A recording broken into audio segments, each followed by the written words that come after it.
Hey everybody, how exciting is this? So, when I first started looking for some irritant-free products, because I am chem sensitive, as you know, I found a product on the internet.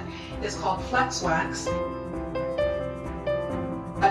What I started doing was cutting it up into cubes, boiling it down at about 120 degrees Fahrenheit, as suggested by the manufacturer, and then I would pour it into a regular mold box over top of my prototype that I was using, and you get something that looked like this. Okay, I make eyewear art, wearable eyewear art. So that's a mold that I made. It's about probably about a year old. And if I want to reuse this wax again, although because I'll tell you more about it, but what I'll have to do is melt it down, cut it up and melt it down again. I'll probably keep this mold because I really like it, and just get another block of flex wax. The other thing that I used, because I wanted to make my own prototypes, was good old foam core. Okay, you get this from any art store. It's about like $1 or something, so it's really inexpensive. I watched a lot of videos that had to do with architecture and how to properly curve and make an actual prototype using this stuff.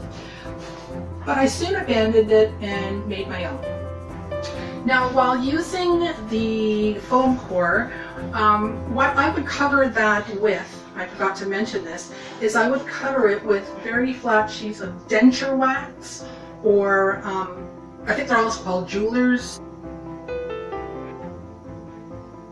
And I would take the actual paper covered foam core and wrap it in that.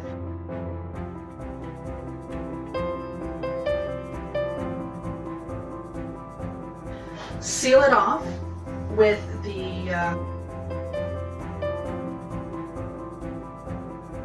and then what I would do is doing it all outside, by the way, let it just harden a little bit, and because it's wax on wax, what would happen is I would pour the actual flex wax on the wax covered prototype, and although the two of them melted at the same time, they'd also harden again when it cooled. So it wasn't a very practical way of doing things. Again, it was probably the least practical way to do it, but I was looking for an irritant-free way, and that's what I came up with. And the prototype that I would cover with the dental wax, it was a one-off thing, so you couldn't keep it. My next step was, because I found that the fast cast worked really well, I wanted to get some idea as to what the finished product was. So I did an intermediate or a beginning prototype, and I poured the fast cast in, which is a polyurethane 2-part resin. It cures in 10 minutes, but it cures fully in probably about a half an hour when all the heat is gone. And I would get something that looked like this. This is from another mold. Hola. So that's from another mold. But I don't know if you can see the rough surfaces. I would have to sand all that down, and when I started, it was in the winter time. So I have a whole other system for that, for doing it indoors.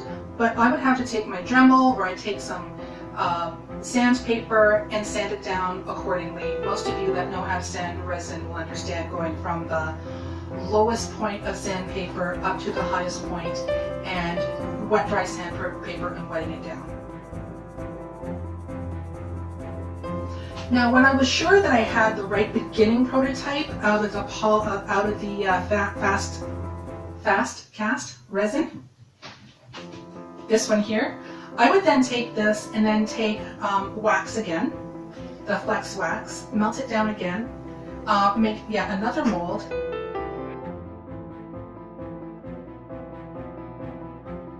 My resin of choice was the art resin, because it was the least irritating for my allergies, and you would get something that looked like this. Okay, so not bad, but still you can see where it all has to be fined and sanded down. Okay, so this would be part of the finished product. I'd go again to the highest grit down, the lowest grit up to the highest grit, sand all that down, shine it up, polish it, and now here's the thing. The one thing about doing it with wax and making molds with wax, not to mention that you had to seal it, it was a really long process getting to the actual finished product. And when I discovered other ways to do things, I again sped up my system, and that's going to be coming up. So until next time, we'll see you then.